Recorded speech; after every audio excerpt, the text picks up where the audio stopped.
बिस्मिल्लाहिर्रहमानिर्रहीम अस्सलाम वालेकुम। My name is Mahjabeen and I am psychologist Desert Rose Psychics पे खुश आमदीद। उम्मीद है आप सब खैरियत से होंगे।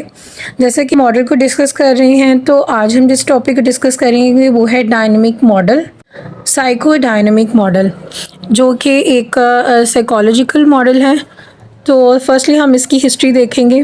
साइको डायनामिक मॉडल के जो फाउंडर हैं वो हैं सिगमंड फ्रॉइड, और ये थ्योरी उन्होंने पेश की थी 1980 में। अब फ्राइड की थ्योरी के मुताबिक उसका कहना था कि अगर कोई भी इंसान किसी भी किस्म का बिहेवियर शो करता है तो उसके माइंड में अनकॉन्शियस थॉट्स होते हैं, उसकी पास्ट लाइफ या उसके चाइल्डहुड जो ट्रॉमा हो सकता है, यानी कि उसका कोई भी जो भी वो बिहेवियर शो कर रहा है तो उसके पीछे उसका कोई ना कोई ऐसा इमोशनल फैक्टर हो सकता है, उसकी फैमिली का कोई भी फैक्टर हो सकता है, उसके चाइल्डहुड ट्रॉमा हो सकता है, कोई भी ऐसा एक्सपीरियंस उसने कहा कि वो उसका हो सकता है जिसकी वजह से वो वैसा बिहेवियर शो करता है। फॉर एग्ज़ाम्पल हम नॉर्मली बोलते हैं कि मैंने तुम्हें ऐसे बोल दिया, मेरा ये कहने का मतलब तो नहीं था, या मैं ये कहना नहीं चाह रही थी, लेकिन फ्रॉइड कहता है कि अगर वो कोई ऐसी बात बोलते हैं तो उसके पीछे उसका कोई पास्ट एक्सपीरियंस है, उसके पास्ट एक्सपीरियंस की वजह से उसके दिमाग में वो अनकॉन्शियस माइंड है उसका वहाँ पर स्टोर हुआ है, जो कि हम उसको उसके कहने के मुताबिक हम उसको ठीक कर सकते हैं। किसी भी पर्सनालिटी,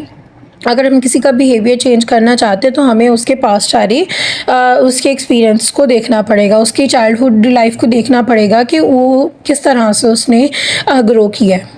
इसके साथ उसकी थ्योरी के मुताबिक कि चाइल्डहुड एक्सपीरियंस शेप करता है अडल्ट पर्सनालिटी को, यानी कि अगर किसी भी बच्चे किसी भी पर्सनालिटी आप देखते हैं तो उसके अंदर बहुत ज़्यादा मेन रोल प्ले करता है कि जो उसके चाइल्डहुड एक्सपीरियंसेस उसके साथ हुए होते हैं। उसने कहा कि कोई भी अगर एक्सपीरियंस होता है तो वो उसको शेप करता है पर्सनालिटी के अंदर, ठीक है। इसके साथ साथ उनका कहना था कि जो अनकॉन्शियस थॉट्स हैं हमारे पास, जो कि एक इंसान के पास, उनके यकीन इस बात का था कि जितने भी जो रिप्रेस थॉट्स होते हैं, जो ख्वाहिशात पूरी नहीं की गई होती, जिनका गिल्ट रहता है या किसी भी चीज़ का, तो उन्होंने कहा कि उनके अनकॉन्शियस थॉट्स हैं उनको ठीक किया जा सकता है, उनको कॉन्शियस में लाकर हम उसको ठीक कर सकते हैं, ठीक है।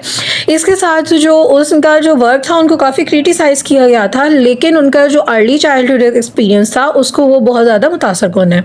अब आते हैं साइकोडायनामिक मॉडल की तरह। तो इसकी डेफिनेशन ये है कि ये एक ऐसी थ्योरी है जो कि अनकॉन्शियस थॉट, डिज़ायर्स और मेमोरीज, जो एक इंसान के अनकॉन्शियस थॉट्स हैं, डिज़ायर्स और मेमोरीज हैं, वो मुतासिर करती हैं ह्यूमन बिहेवियर को, ठीक है। यानी इंसान के बचपन में जो डिज़ायर्स होती हैं जो कि कंप्लीट नहीं होती, जो रिप्रेस थॉट्स हो जाते हैं, उनको उन पे ज़्यादा फोकस नहीं किया जाता, ठीक है।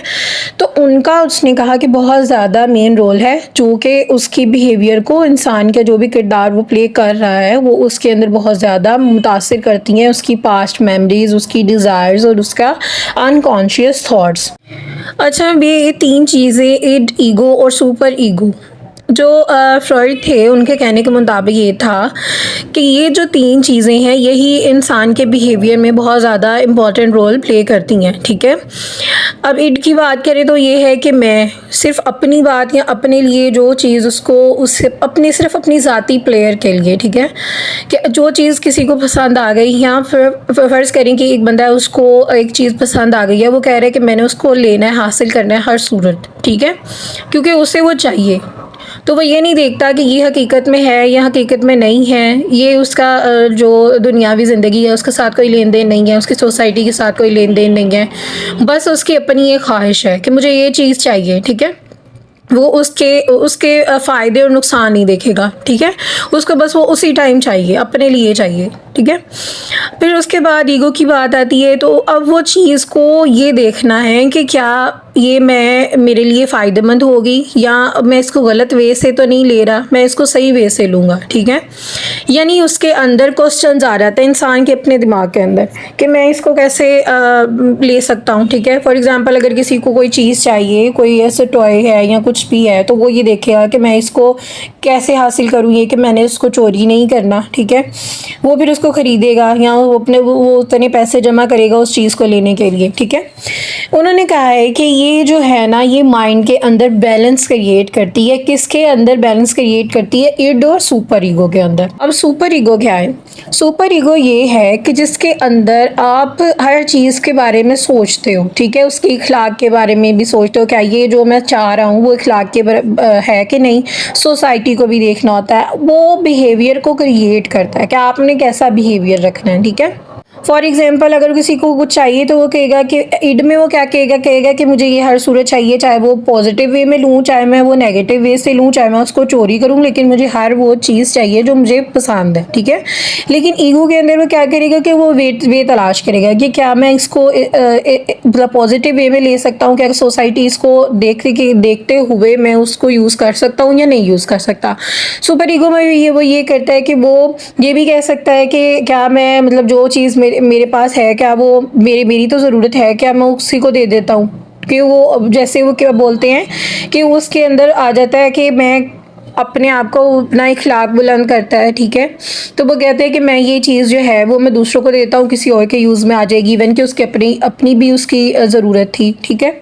उन्होंने कहा कि जो ईगो है ना वो बैलेंस क्रिएट करती है, और फ्रॉइड के मुताबिक अगर ये तीनों चीज़ें बैलेंस हैं तो फिर बिहेवियर को बेहतर किया जा सकता है। लेकिन अगर इन तीनों चीज़ों में बैलेंस ख़त्म हो जाएगा तो फिर हम उसका बिहेवियर जो है वो ऑटोमेटिकली ख़राब होने लग जाता है।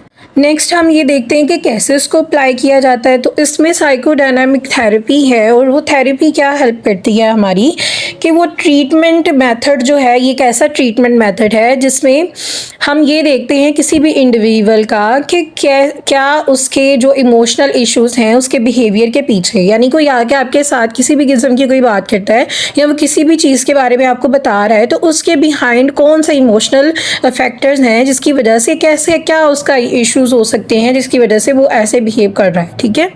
तो ये हेल्प करती है जो साइकोडायनामिक थेरेपी है, ठीक है।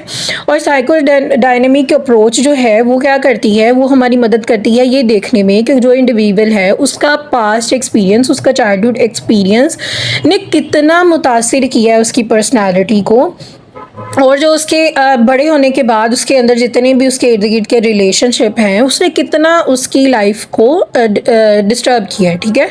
तो ये सब उसके ज़रिए हम देखते हैं। और अब लास्ट में हम इसका ट्रीटमेंट देखते हैं। तो ट्रीटमेंट जो साइकोडायनामिक थेरेपी है वो एक ऐसी टास्क थेरेपी होती है जो कि हेल्प करती है कि एक इंडिविजुअल की कि वो अपने पास्ट एक्सपीरियंस, फीलिंग्स और थॉट्स जो हैं वो उसको हम ये देखते हैं कि कितना उसने मुतासिर किया है उसके करंट बिहेवियर में, जो उसके अब करंट लाइफ चल रही है उसके अंदर वो उसको कितना उसने मुतासिर किया है, ठीक है।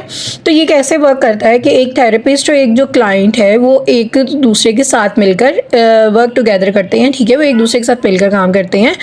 तो वो एक ऐसा प्लान क्रिएट करते हैं जिसके अंदर सबसे पहले तो जो एक पेशेंट होता है वो अपने चाइल्डहुड के रिलेशनशिप और जो उसका अब रिलेशनशिप चल रहे हैं उसके करंट भी जो रिलेशनशिप है उनके बारे में वो एक्सप्लोर करता है, ठीक है। वो एक दूसरे के साथ उसको डिस्कस करते हैं, ठीक है। उसके बाद जो उसकी अनकॉन्शियस थॉट्स और उसकी फीलिंग्स होती हैं उसके ऊपर काम किया जाता है, जो कि उसको वो इतने ज़्यादा उनके कॉन्शियस में नहीं होती, जिसकी वजह से उसका बिहेवियर जो है वो अब ख़राब हो रहा है। तो उसके बारे में उसको वो सीखता है कि कौन कौन से उसके थॉट्स या बिहेवियर्स थे जिसकी वजह से वो अब उस पर अफेक्ट कर रहा है, ठीक है। फिर उसके बाद लास्ट पे क्या किया जाता है कि पेशेंट को कॉप करना सिखाया जाता है, उन बिहेवियर, उन जो ऐसी स्ट्रेटजीज बनाई जाती हैं जो कि वो उसको सीखता है कि कैसे मैं इस बिहेवियर से बाहर निकल सकता हूँ, ठीक है। और यहाँ पर आज का हमारा टॉपिक साइकोडायनामिक मॉडल ख़त्म होता है। तो अगर आपको इसमें से कुछ ना समझ आए तो आप कमेंट सेक्शन में मुझसे पूछ सकते हैं। इसके अलावा वीडियो को लाइक करें, शेयर करें, चैनल को सब्सक्राइब करें ताकि आपके पास मज़ीद इन्फॉर्मेटिव वीडियोस आती रहें। इंशाल्लाह हम नेक्स्ट वीडियो में नेक्स्ट मॉडल को डिस्कस करेंगे। दुआओं में याद रखिएगा। अल्लाह हाफिज़।